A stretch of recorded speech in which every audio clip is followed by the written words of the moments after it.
미국의 신학생들 사이에서 경구처럼 전해오는 이야기가 있습니다.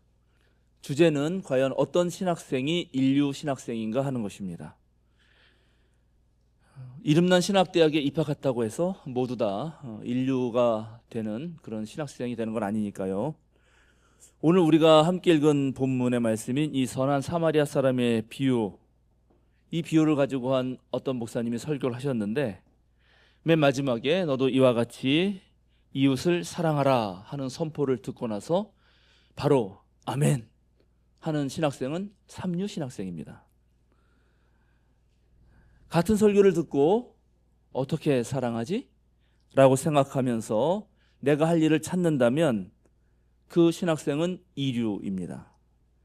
그렇다면 인류 신학생은 어떤 신학생일까요? 인류 신학생은 그 설교를 듣고 도대체 왜 내가 사랑해야 하는가? 라고 근원적인 질문을 던지는 학생입니다. 사실 아멘이라고 곧바로 말하고 그 학생이 곧바로 나가서 정말 사마리아 사람처럼 이웃을 사랑하되 끝까지 사랑한다면 그런 문제가 없습니다. 그러나 대체로 이런 사람은 어떻게 사랑할지, 왜 사랑할지를 생각도 하지 않고 아멘이라고 말로만 외쳤을 확률이 높습니다.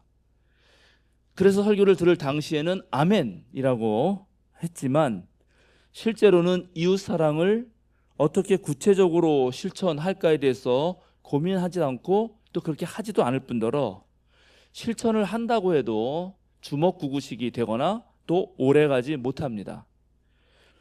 두 번째, 어떻게 사랑해야 될까를 생각한 신학생은 이제 그 방법을 찾아서 다양한 시도를 하고 또 끊임없이 노력합니다. 그러나 이 신학생조차도 왜 사랑해야 하는가라는 근거 물음을 하지 않았기 때문에 시험과 고난이 오면, 자신의 상황이 바뀌면 중도에서 포기하기 쉽습니다. 그러나 왜 사랑해야 하는가? 이렇게 궁극적으로 질문을 끝까지 밀고 가는 이 사람, 즉 인류 신학생은 끝내 자기 행동의 근거를 찾게 되고 뿌리 깊은 확고한 신념 속에서 외부의 어려움이나 환경의 제약에 흔들리지 않고 실천을 지속해 나갈 확률이 높습니다. 물론 이런 계속되는 물음 과정 속에서 답을 얻지 못하고 신앙을 떠날 수도 있습니다. 그러나 아픈 만큼 성숙해지는 법이고 진지한 회의 속에서만 참다운 신앙의 꽃이 피는 법입니다. 제가 설교할 때 여러분들이 아멘을 잘 안 하시는데 다 이런 이유 때문이죠? 이런 이유로 신학자 폴 틸리는 이런 설교를 한 적이 있습니다. 모든 심각한 의심과 진리에 대한 실망 속에는 아직 진리에 대한 열정이 작동하고 있습니다. 그러니 진리에 대한 당신의 불안을 너무 빨리 해소하려는 사람들에게 굴복하지 마십시오. 비록 그 유혹이 당신의 교회이든 당신이 속한 당파이든 아니면 당신의 부모 때부터의 전통이든 간에 정말 당신 자신의 진리가 아니면 거기에 유혹되지 마십시오. 만약 당신이 진리이신 예수와 함께 갈 수 없다면 모든 심각함으로 진지한 회의주의자였던 빌라도와 함께 걸어가십시오. 오늘 우리가 함께 읽은 누가복음서의 말씀도 이런 방식으로 두고두고 가슴에 새기면서 또 생각하면서 생각해 볼 그런 말씀 중에 하나입니다. 왜냐하면 율법 교사가 찾아와서 예수님께 던진 질문의 무게가 만만치 않기 때문입니다. 선생님, 내가 무엇을 해야 영생을 얻겠습니까? 영원한 생명을 얻는 것, 이것은 모든 인류의 소망이었을 것입니다. 평범하고 소박한 그런 시민들은 그저 일상의 행복을 꿈꾸죠. 우리 그리스도인들은 구원받기를 갈망하고 불자들은 해탈을 얻기를 원합니다. 또 철학자들은 참된 진리를 추구하는데 사실은 이 모두가 죽음의 위협 때문에 생기는 우리 일상의 불안을 없애고 영생을 바라는 다른 몸짓들이라고 할 수 있습니다. 그러나 오늘 본문에서 말하는 이 영생, 즉 영원한 생명이 단순히 생물학적 죽음이 없는 그런 육체의 지속적인 그런 생명을 의미하는 것은 아닙니다. 왜냐하면 예수님과 율법교사의 대화를 보면 영생의 길은 결국 하나님 사랑과 이웃 사랑인데, 저와 여러분처럼 하나님 사랑하고 이웃 사랑하는 사람들도 늙어가고 결국 죽기 때문이죠. 따라서 여기서 영생은 진정한 삶 또는 참된 삶이라고 이해해야 합니다. 도대체 어떻게 살아야 살맛이 나는가? 죽지 못해 사는 삶이 아니라 삶의 진정한 의미를 느끼면서 참으로 인간다운 삶을 살 수 있는가라고 하는 질문인 것입니다. 우리는 생물학적 몸을 지닌 육체적 존재이면서 동시에 사유하는 존재, 즉 정신적 존재이기 때문에 우리에게 주어진 본능적 욕구가 충족되지 못하거나 또는 삶의 의미를 느끼지 못하면 살았으나 죽은 삶이 되고 맙니다. 오늘 율법교사가 선생님께, 예수님께 던진 질문은 그래서 이렇게 바꿀 수가 있습니다. 선생님, 내가 무엇을 해야 진짜 생명력 넘치는 참된 삶을 살 수 있겠습니까? 예수님은 질문자가 율법교사라는 사실을 알았기 때문에 이렇게 다시 물으십니다. 율법에 무엇이라고 기록되어 있으며 너는 그 율법을 어떻게 읽고 있느냐? 이 질문과 대답을 통해서 예수님이 얼마나 훌륭한 스승이신지 바로 알게 됩니다. 제가 예전에 그 교육전도사 시절에 저의 전임 전도사 역할을 하셨던 조순 박사님, 독일에서 신학 박사하신 분입니다.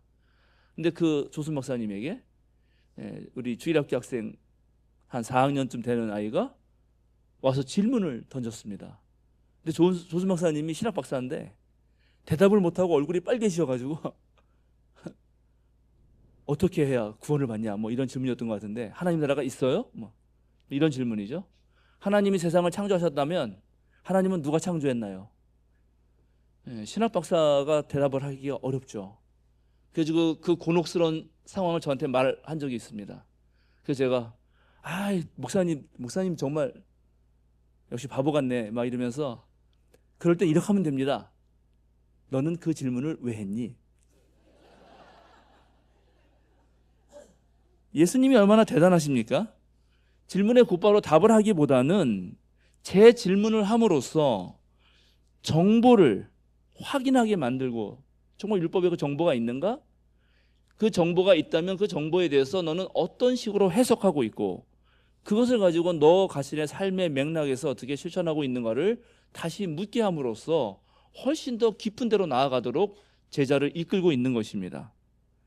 율법교사는 당대의 율법 전문가답게 올바르게 질문했고 올바르게 대답합니다. 100점 만점입니다. 그는 행함의 중요성을 무엇보다 잘 알았습니다. 그리고 율법을 열심히 연구한 결과 예수님 자신도 정말 율법과 예언서의 핵심 강령이라고 말했던 신명기 법전의 하나님 사랑, 그리고 성결 법전의 이웃 사랑으로 답을 하고 그것이 영생의 길이라고 말을 합니다. 종교적 인간이죠. 우리는 누구나 종교적 인간입니다. 종교적 인간이 가지고 있는 초월적 욕구가 채워지지 못하고, 또 사회적 인간인 우리가 사람들 사이에서 윤리적 관계를 맺지 못하면 정말 우리는 제대로 된 삶을 살기가 어렵습니다. 오늘날은 생태적 위기 때문에 자연과의 관계도 매우 중요합니다. 이제 아무튼 율법 교사는 영생의 길을 이미 알고 있었고 그 길로 행하기만 하면 됩니다. 예수님도 말씀하셨죠? 그래, 그렇게 하면 너 살 것이다. 그런데 율법 교사는 이미 자신이 율법에 충실하게 살고 있음을 드러내려고 한 가지 질문을 더 합니다. 선생님, 내 이웃이 누구입니까? 향림교회 여러분, 여러분의 이웃은 누구입니까? 당시 유대인들은 같은 민족, 같은 종교 공동체에 속한 유대 동족만을 이웃으로 생각했습니다. 바리새파는 율법을 지키지 않는 밑바닥 사람들은 이웃에서 제외시켰습니다. 에세네파는 자기 종파에 속하지 않은 모든 사람을 어둠의 자식들이라고 불렀습니다. 유대인에게 사마리아인과 외국인들은 절대 이웃이 될 수 없었습니다. 만약에 율법 교사가 예수님한테 실제로 내 이웃이 누구인지를 몰라서 알고 싶어서 물었고 예수님이 대답을 해주었다면 아마 율법 교사는 그대로 실천했을 확률이 높습니다. 그러나 그럴 리가 없죠. 율법의 전문가입니다. 이미 알고 있습니다. 그래서 질문을 하고 너의 이웃은 이러한 사람이지라고 말을 하면 아마 율법교사는 예수님, 제가 어릴 때부터 그런 제 이웃들을 잘 사랑해 왔습니다, 이렇게 말하고 싶었던 것입니다. 그렇게 자신의 의로움을 드러내고 싶었던 것이죠. 근데 역시 놀랍게 예수님은 이 두 번째 질문에 즉각적인 대답을 하지 않으시고 우리에게 너무나 유명한 이야기를 들려줍니다. 우리가 잊지 말아야 할 이 유명한 선한 사마리아의 비유는 율법교사가 영생을 묻는 질문에 대한 대답과 연관돼서 나왔다는 것입니다. 이것을 기억하면서 이제 그 비유로 들어가 보겠습니다. 예수님의 비유에서 등장하는 사람들은 강도 만난 어떤 사람, 제사장, 레위 사람, 사마리아인, 그리고 여관 주인입니다. 이 본문을 읽을 때 우리는 강도들이 누구인지, 강도 만난 사람이 어떤 사람인지 잘 모릅니다. 그러나 이야기를 듣는 청중들은 자신도 모르게 강도 만난 사람의 처지를 안타까워하면서 강도 만난 사람이 살았으면 좋겠다, 좀 누군가 구해줬으면 좋겠다라고 생각합니다. 즉 강도 만난 사람과 자신을 동일시합니다. 아마도 당시 예수님의 비유를 들은 사람 대다수, 거기에 앉아있는 청중들은 유대인이었을 것입니다. 그들도 강도 만난 사람을 자신의 동족으로 여기고 저 사람 어떡하지? 이렇게 생각했을 것입니다. 마음이 아프고 얼른 도와주고 싶었겠죠. 만약에 강도 만난 사람이 원수였으면 아유 잘됐다, 아유 고소하다, 이렇게 얘기했을 거 아닙니까? 그죠? 여러분도 윤석열이 강도 만나면 좋아하겠죠? 그러나 강도 만난 사람이 원수일 리가 없습니다. 왜냐? 오늘 누가복음서는 강도 만난 사람이 예루살렘에서 여리고로 내려간다라고 말하고 있습니다. 그러면 이 사람은 제사장이었을 수 있는 확률이 높습니다. 왜냐하면 예루살렘에서 제사를 수행하는 제사장들의 반절 이상이 여리고에 자기 집이 있었기 때문입니다. 그리고 여리고는 헤브론과 함께 제사장들의 도시라고 알려졌습니다. 아무튼 이 사람은 누군지 모르지만 강도를 만납니다. 그리고 흠씬 매를 맞고 옷을 벗겨진 채 한쪽에 내버려집니다. 옷이 벗겨졌죠. 옷이 벗겨졌기 때문에 이 사람의 신분을 알 수가 없습니다.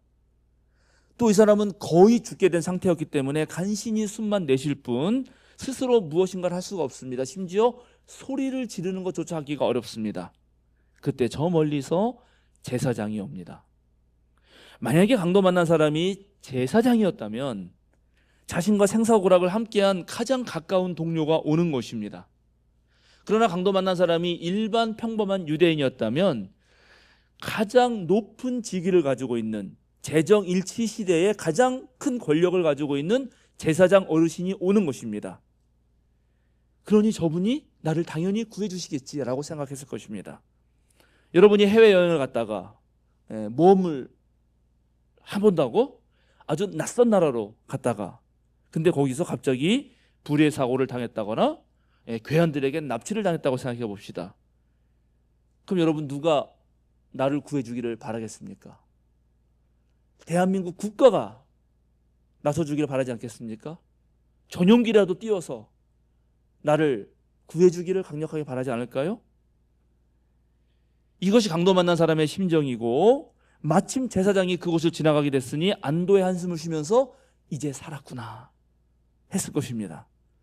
그런데 제사장은 멀찍이서 그 사람을 보고 그냥 지나쳐 갑니다. 예수님 말씀하셨죠. 마침 어떤 제사장이 그 길로 내려가다가 그 사람을 보고 피하여 지나갔다. 예수님이 이렇게 말하는 순간 당시의 청중들은 막 들썩들썩 거립니다. 어떻게 저럴 수 있는가? 어떻게 국가가 국민을 외면하는가? 이렇게 말했을 거예요. 그런데 그때 갑자기 사두개파 사람들이 제사장을 옹호합니다. 너흰 율법을 모르냐? 제사장은 시체를 만질 수 없다. 아마 제사장은 저 사람을 시체로 인식했을 것이다. 그러면 또 바리새파가 들썩이면서 나섭니다. 아무리 그렇다 하더라도 우리 구전 율법에 보면 장례를 치러줄 가까운 친척이 없거나 이렇게 갑자기 길가에서 공경을 당한 사람은 구해주어야 마땅하다고 해석해온 판례가 있지 않습니까? 예수님은 말을 하고 있는데 거기서 계속 싸우는 거죠. 논쟁이 벌어지는 것입니다. 예수님이 잠깐 말을 멈추자 장내가 조용해집니다. 사실 모든 논쟁보다 더 중요한 것은 다급한 이 강도 만난 사람입니다. 죽음의 그림자가 덮쳐오는 이 위기의 순간, 이제 첫 번째 희망은 물거품이 되었습니다. 그런데 다행히도 레위 사람이 옵니다. 레위는 제사장을 도와서 성전에서 일하는 사람입니다. 국가가 돕지 못하면 담당 공무원이라도 와야죠. 영사관 직원이나 대사관 직원이 빨리 달려와야 되는 것입니다. 그런데 레위 사람은 강도 만난 그 사람 가까이까지는 왔는데 또 보고 그냥 가버립니다. 누가복음은 제사장이나 레위 사람 모두가 피하여 지나갔다라고 말하고 있습니다. 강도 만난 사람의 두 번째 희망도 사라집니다. 이제 더 이상 이 강도 만난 사람은 공권력에 대한 기대를 저버립니다. 주책 있는 사람들을 더 이상 믿을 수가 없습니다. 불신이 팽배한 것입니다.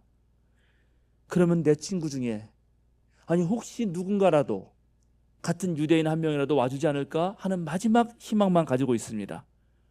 그 오는 사람이 제법 마음 착한 선행을 행하는 유대인이면 좋겠다라고 생각합니다.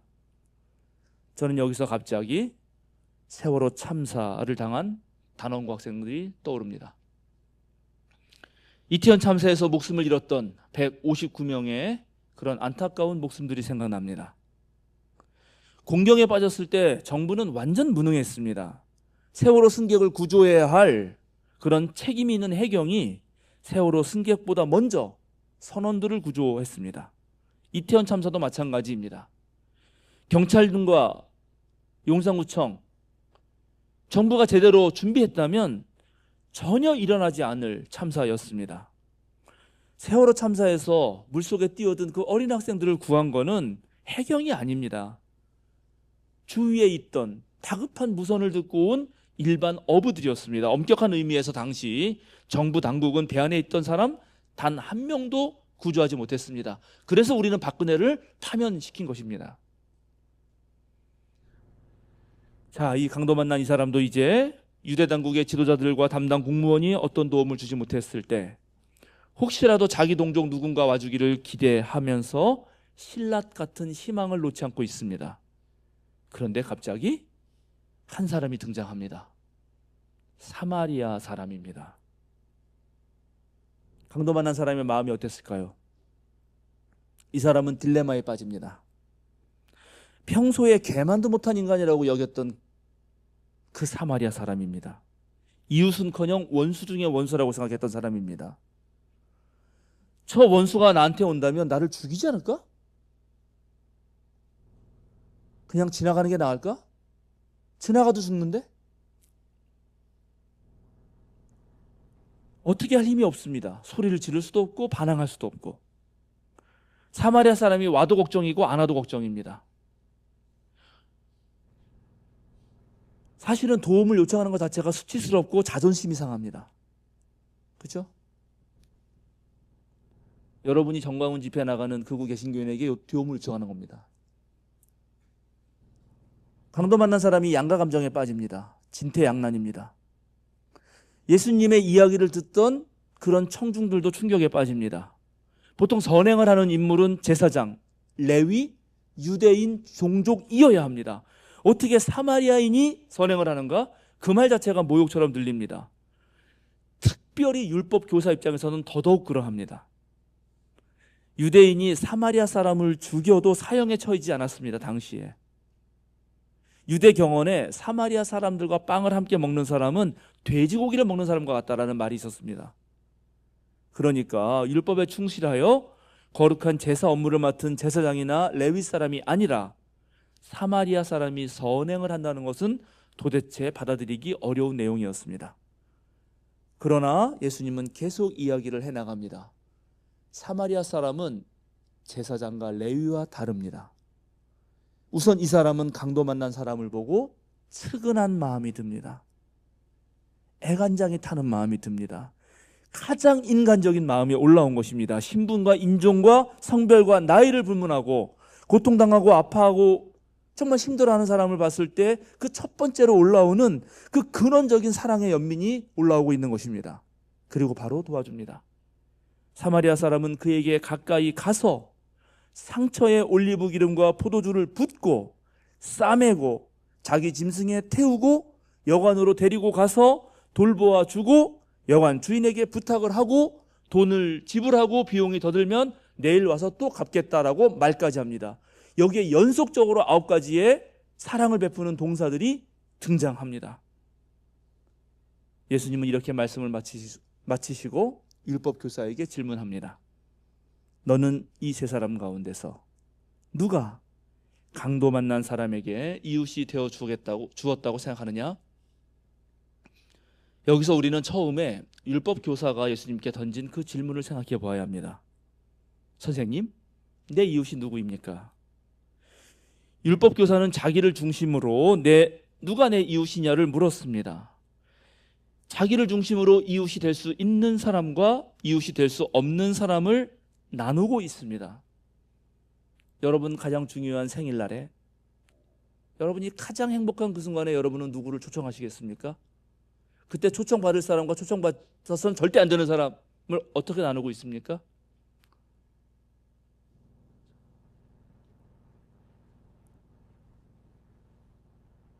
이 율법 교사는 나의 이웃이 되는 사람, 나를 중심으로 내가 이웃이라고 생각하는 그 사람과만 함께 하겠다고, 그 사람만 사랑하겠다고 말합니다. 그러나 예수님은 지금 공경당하는 사람을 중심으로 누가 과연 그 사람에게 이웃이 되어주고 있는 것인가를 묻습니다. 너는 이 세 사람 가운데 누가 강도 만난 사람에게 이웃이 되어 주었다고 생각하느냐? 예수님의 이 질문은 율법 교사에 대한 심각한 경고이자 매우 심한 비판이 됩니다. 너는 너 자신을 이웃사랑의 중심에 세우고 이웃의 경계선을 어디에 그을까를 물었다. 그러나 이웃사랑을 행하는 주체는 너 같은 인물이 아니다. 너 따위의 인물이 아니다. 오히려 너희의 이웃의 테두리에서 제외시키고 심지어 내가 원수라고 생각했던 그 사마리아 사람이다. 너희는 오히려 이웃사랑을 늘 외면해 왔던 사람들이다. 예수님의 질문에 율법 교사는 차마 사마리아 사람입니다 라고 대답을 못합니다. 중의법이죠. 그렇게 말할 수가 없는 것입니다. 그래서 그저 자비를 베푼 사람입니다 라고 말합니다. 놀라운 대답입니다. 그런데 내가 자비를 베푼 사람이 될 것인가? 오늘도 우리는 율법 교사와 비슷하지 않습니까? 나를 중심으로 우리의 이웃인 누구인가를 늘 물어왔던 것 아닙니까? 나와 얘기가 통하는 사람, 마음이 맞는 사람만 내 이웃으로 삼은 것 아닙니까? 자기를 사랑하는 사람만 사랑해왔던 것은 아닙니까? 근데 지금 예수님은 여전히 공경당하는 사람, 그 사람의 이웃이 되어 줘 보라고 말합니다. 가서 너도 이와 같이 자비를 베풀어 보라고 말합니다. 공경당하는 자들에게 진정으로 이웃이 되라고 그렇게 강력하게 명령하고 계십니다. 오늘 예수님의 비유는 무엇보다도 우리의 고정관념을 뒤집어 엎습니다. 이 이야기는 그래서 교훈 이야기가 아닙니다. 이 이야기가 교훈 이야기라면 강도 만난 사람을 유대인으로 만들지 않고 강도 만난 사람을 사마리안으로 만들고 그 사람을 도와주는 사람을 유대인으로 만들었어야 합니다. 그래서 이 이야기는 논쟁 이야기입니다. 과연 우리는 무엇을 해야 영원한 생명을 얻을 수 있을까요? 진짜 사람다운 삶을 살아가는 개인, 사람다운 삶을 살아가도록 하는 사회를 만들 수 있을까요? 첫 걸음은 내 중심에서 하나님 중심으로 삶을 바꾸라는 것입니다.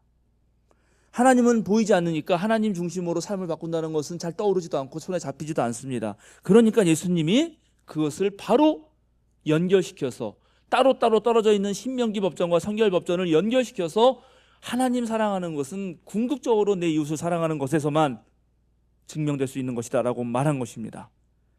그러니까 자연스럽게 그럼 누가 내 이웃이죠? 라는 그런 궁금증이 떠오르는데 바로 예수님이 누가 내 이웃인가를 묻지 말고 지금 고통당하는 사람들에게 내가 이웃이 되어주라고 말씀하셨던 것입니다. 재난을 당하고 아파하고 힘들어하는 사람들 그 곁에서 그 사람의 이웃으로 존재할 때 바로 거기에서 영원한 생명을 얻게 될 것이라고 예수님은 말합니다. 그런데 오늘 우리는 이 이야기를 통해서 또 하나의 놀라운 깨달음을 얻습니다. 바로 우리의 구원자가 우리의 원수였다는 사실입니다. 원래 사마리아 땅과 유대 땅은 하나였고 한 민족이었습니다. 솔로몬이 죽고 남북으로 나뉘었고 남쪽은 르호보암 왕을 중심으로 두 개의 지파가, 북쪽은 여로보암 왕을 중심으로 10개의 지파가 함께했습니다. 오래도록 서로 반목하다가 북이스라엘이 아시리아에게 망했고 북이스라엘에 속했던 사마리아 땅이 결국 이방인들에게 점령당한 후에 유대와 사마리아는 마치 원수처럼 지냈습니다. 많은 사마리아 사람들이 남아있지만 유대 땅은 문을 가다들고 그 난민들을 받아들이지 않았습니다. 그래서 또 원수가 됩니다. 서로 개뼈따기를 성전에 던지면서 그렇게 혐오하고 증오하고 반목해 왔습니다. 이 슬픈 역사 속에서 오늘 예수님의 비유는 충격입니다. 사실 원수가 우리의 이웃이었다는 것입니다. 예수님은 그 사실을 말하고 싶었던 것입니다. 우리는 우리와 함께할 수 없는 사람들, 그 원수가 때때로 우리에게 자비를 베풀고 우리의 구원자가 될 수 있다는 사실을 받아들이기 힘들다 하더라도 원래 인류는, 모든 생명체는 하나였다고 그 말을 하고 싶었던 것입니다. 오늘 우리나라 상황도 비슷하지 않습니까? 예수님의 비유와 너무 비슷하지 않아요? 여러분, 북한과 미국 중에 누가 우리의 이웃이고 누가 우리의 원수입니까? 북한과 일본 중에 누가 우리의 이웃이고 누가 우리의 원수입니까? 북한은 원래 우리와 함께 한 민족이었지만 지금 대다수의 남한 국민은 북한을 원수처럼 여깁니다. 주적이라고 말을 해야 한다고 생각합니다. 미국은 우리와 별 상관없는 나라일 수도 있고 한국의 현대사를 공부해보면 살짝 도와준 친구인 듯 하다가 또 가만히 보면 우리를 식민지로 만든 나라이기도 합니다. 그런데 많은 한국의 남한 사람들이 미국을 영원한 이웃, 우리의 영원한 친구, 영원한 동맹국으로 생각하고 있습니다. 과연 누가 우리의 이웃이고 누가 우리의 원수입니까? 더 황당한 것은 보수 우파들의 상당수가 우리 강토를 침략해서 결의 정신을 말살하고 모든 것을 착취하고 약탈한 일본 제국주의를 옹호하고 그들이 우리의 친구인 양 말하고 있다는 것입니다. 지금으로부터 120년 전 우리는 강도를 만난 사람들이었습니다. 우리는 헐벗겨졌고 우리는 매를 맞았고 우리는 신음하며 쓰러져 있었습니다. 당시 강도는 일본 제국이었습니다. 해방 후에도 열강들 사이에서 우리는 또 강도들을 만납니다. 그래서 구한말에 또 해방 후에 우리나라 동네방네 시골 구석구석까지 이런 동요가 들려왔지 않습니까? 미국 놈 믿지 말고 소련 놈에 속지 마라. 일본 놈 일어나고 떼놈 되나온다. 조선 놈 조심하소. 오늘 예수님의 비유에서 우리가 새겨야 할 것 중에 하나는 강도 만난 사람이 절실하게 그리고 확실하게 믿었던 제사장과 레위가 바로 이 사람을 배신하고 남을 나라 했다는 것입니다. 강도 만난 사람은 너무나 화가 났겠죠. 분노가 치솟아 올랐을 것입니다. 지금 우리 대한민국 국민이 현 정부에게 그렇게 소리 질러대는 것도 바로 이 이유 아닙니까? 말만 하면 거짓말을 합니다. 다수의 국민을 책임지지도 않고 또 여기에 기존의 기득권 카르텔, 나쁜 언론들, 극우 개신교인들, 극우 정치인들이 협작해서 계속 거들고 있습니다. 이런 이익중심 카르텔들이 결국 민주주의를 말살하고 헌법 질서를 파괴하는 내란을 일으켰고 내란을 옹호하고 있는 것입니다. 여러분, 어제는 3.1절이었습니다. 민족 정기를 되찾고 나라의 주권을 다시 회복하기 위해 정말 온 국민이 들고 일어나서 거의 1년이 넘게 항쟁했던 그 위대한 날입니다. 그런데 오늘날 놀랍게 친일파가 득세하면서 이 땅을 침략하여 유린한 일본을 편드는 일들을 버젓이 하고 앉아있는 것입니다. 과연 이들은 강도를 만난 사람들일까요? 강도일까요? 예수님 당시 대제사장들, 레위들은 성전에서 하나님의 거룩한 일을 한다면서 매우 거룩한 채 했습니다. 그런데 그들은 서민들이 성전에 바친 11조를 로마에게 갖다 바치고 그들에게 아부하면서 자기 배를 채우고 온갖 부귀영화를 누렸습니다. 예수님이 가만히 있을 수가 있습니까? 노끈으로 채찍을 만들어서 요한복음에 보면 노끈으로 채찍을 만들 때 얼마나 속에서 우라를 참으셨을까? 그걸 들고 성전을 때려 부시면서 여기는 하나님께 기도하는 만민의 기도하는 집이 아니라 강도의 소굴이구나. 강도들이 득식을 거리는 곳이구나. 지금 우리나라 형국이 그러합니다. 사랑하는 양림교회 여러분, 저는 오늘 예수님의 비유를 통해 우리 교회가, 우리 그리스도인들이 고난당하는 사람들에게 이웃이 되어줌으로써 영생을 얻기를 바랍니다. 그런데 우리는 여기에서 한 걸음 더 나아가야 합니다. 즉, 강도 만난 사람 자체가 아직 아예 생기지 않는 나라, 그런 나라를 일구려고 노력해야 합니다. 강도가 왜 생깁니까? 사회가 불안하고 불평등이 심해지고 소수의 몇 사람만이 기득권을 누리기 때문입니다. 대다수 사람들이 어려운 삶을 이어가면서 억울한 일들이 생기고 각종 스트레스가 쌓이기 때문에 이 사회가 강도를 생산하게 되는 것입니다. 영원한 생명을 얻는 길은 지혜가 필요합니다. 강도 만난 사람이 구원자로 기대하고 믿었던 제사장 레위는 결코 고통받는 사람의 친구가 아니었습니다. 오늘날 누가 강도이며 누가 자비를 베푼 사람인지 우리는 판단해야 합니다. 이제 곧 있게 될 대통령 선거에서 또 각종 이 사회의 높은 자리에 지도자를 선출할 때, 그들에게 일을 맡겨서 긍정적 변화를 기대할 때 우리에게 자비를 베푼 사람이 누구인가를 선출해야 합니다. 그리고 우리는 이제 예수의 제자로서 내 이웃이 누구인가 보다는 내가 누구의 이웃이 되어줄까를 물어야 합니다.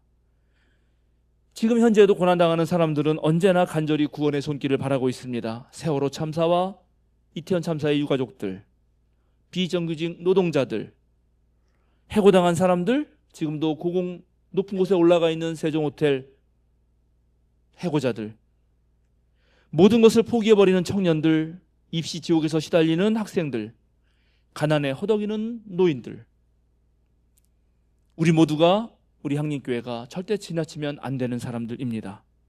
이제 돌아오는 수요일부터 우리는 사순절을 맞이합니다. 사순절은 약하고 가난하기 때문에 억눌려 살 수밖에 없었던 그런 이들을 위해서 십자가로 자기를 들이신 그 예수님의 고난을 기억하고 그 예수님을 따르겠다고 그렇게 다짐하는 절기입니다. 사순절에는 무엇보다 우리 자신이 예수님의 남은 고난에 참여해서 지금 강도 만난 사람들, 그 사람들을 찾아가야 합니다. 우리 향린 식구 중에도 병마로 고통당하고 사업의 어려움을 겪고 먹고 사는 문제 때문에 깊은 한숨을 내쉬어야 하는 그런 우리 믿음의 형제 자매들이 있습니다. 누가 내 이웃입니까? 라고 묻지 말고 당장 그 믿음의 형제 자매와 이웃이 겪는 고통의 현장으로 우리는 달려가야 합니다. 그리고 가서 울고 있는 사람들과 함께 울어야 합니다. 그들의 상처에 기름을 바르고 도와야 합니다. 바로 그것이 영원한 생명을 얻는 유일한 길이기 때문입니다. 함께 기도하시겠습니다.